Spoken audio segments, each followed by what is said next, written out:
हो गया, आंसर हो गया। मैं कब से बोल रहा हूँ किरण को कि आप एक्टिंग करो।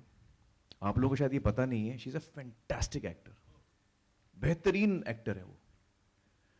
और जब ये बना रही थी धोबी घाट, तो उसमें जो रोल है यास्मीन का, तो यास्मीन का जो रोल है वो रोल सोलो रोल है, मतलब वो अपने आप को कैमरे में शूट करती हैं, किसी और किरदार के साथ वो इंटरेक्ट नहीं करती। और जब भी हम स्क्रिप्ट पढ़ते थे तो यास्मीन की कास्टिंग तब हुई नहीं थी और किरण यास्मीन का पार्ट पढ़ती थी, इतना बेहतरीन पढ़ती थी वो। और मैं बोल बोल के थक गया कि आप यास्मीन का रोल करो, लेकिन नहीं मानी। बोला नहीं मुझे डायरेक्ट करना है, मुझे I want to only direct. मैं समझाया, मैंने बोला भैया बाकी फिल्म आप डायरेक्ट करोगे, आप हमको डायरेक्ट करोगे, ये एक रोल है जिसका आप अकेले हो, आप खुद कैमरा रखोगे और आपको कैमरे से बोलना है, तो उस सीन में आप अपने आप को ही डायरेक्ट कर रहे हो और किसी को कोई है नहीं डायरेक्ट करने के लिए। लेकिन नहीं मानी वो। हालांकि जो लड़की जिसने यास्मीन का रोल किया उसने भी बड़ा अच्छा किया, मैं ये नहीं कह रहा हूँ, लेकिन तो मैं तब से कह रहा हूँ इनको कि आप एक्टिंग करो, सुनती नहीं है। और घूमेंगे फिरेंगे नाचेंगे गाएंगे ऐश करेंगे और thank you guys, thank you. Amir sir, my question is to you. Your production house has always gone for unconventional subjects, so and always tasted success also. So how do you manage all of it? Well we just go with a heart as a production house. जो कहानी हमको अच्छी लगती है, जो subject अच्छा लगता है, वी फील कि हाँ ये बनाना चाहिए। हम अक्सर कमर्शियल प्रोस्पेक्ट्स नहीं देखते, हम देखते हैं कि हमें क्या बनाना है। और एज एन एक्टर भी मैंने अपने आप को वैसे ही मैंने क्रिएटिवली अपना सफ़र किया है, whatever I believe in. So as a production house भी, मतलब अभी कितने साल हो गए यार, 17 साल हो गए। 17 सालों में हमने 8 फिल्में बनाई हैं, मतलब 2 साल में एक फिल्म करीबन। तो we want to make films that we believe in, जिन पे हम वेयर आवर हार्ट इज। सबसे ज़्यादा मेरे लिए दंगल में ही was a father figure for me. And when we started shooting for Secret Superstar, जब इनका ट्रायल्स चल रहे थे तो मैं इनको काफ़ी टाइम तक मिली नहीं थी। दंगल के बाद जब मैंने इनको देखा as Shakti Kumar, I was actually shocked. और मुझे शूट करते वक्त भी बहुत प्रॉब्लम हुई, मुझे बहुत हंसी आती थी इनके शॉट्स पे रिएक्शंस देने में मुझे, लेकिन ओवरऑल बहुत बहुत मज़ा आया। एक्चुअली जब मैंने कहानी सुनी अद्वैत से तो मुझे बहुत पसंद आई, और फिर एक दिन अद्वैत ने कहा कि आप ये जो शक्ति कुमार का रोल है आप क्यों नहीं करते। तो मैंने कहा यार मैं अपने आप को उस रोल में देख नहीं पा रहा हूँ। तो किरण ने भी बोला, सबने बोला, तो मैंने बोला एक शर्त है, मैं एक स्क्रीन टेस्ट करता हूँ।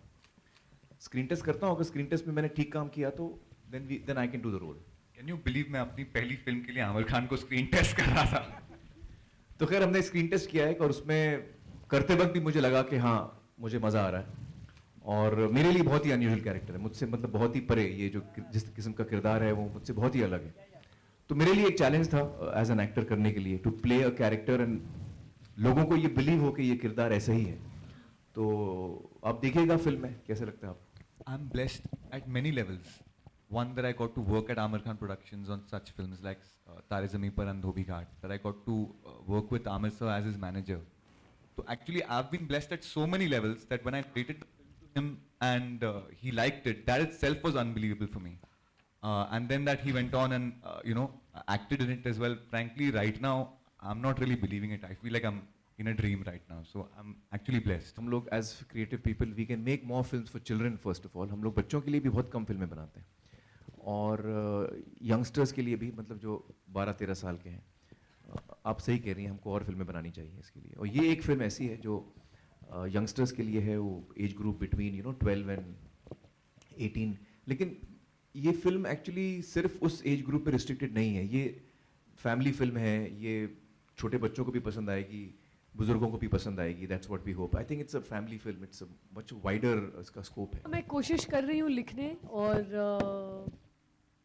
आई होप कि ये एक स्क्रिप्ट बन जाए मुझसे, जो मैं बना पाऊँ। मुझे इस सब्जेक्ट में बहुत वक्त से इंटरेस्ट है। मैं इसके बारे में अभी बात नहीं करना चाहूँगी, लेकिन काम जारी है, और hopefully I will be able to make a film soon. ये भी मेरी भी ख्वाहिश है कि मैं और एक फिल्म बनाऊं।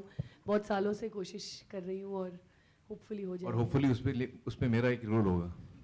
लास्ट टाइम इतना मुझे टेंशन दिया यार, मतलब कितने स्क्रीन टेस्ट दिए मैंने कन्विंस करने के लिए कि मैं भी हूँ एक्टर भाई। जरा आप बोल दीजिए उनको। कि मुझे बड़ी खुशी है कि चीन में लोगों को हमारी फिल्म इतनी पसंद आई है और इतना गहरा उस असर हुआ है उन पर जज्बाती तौर पे।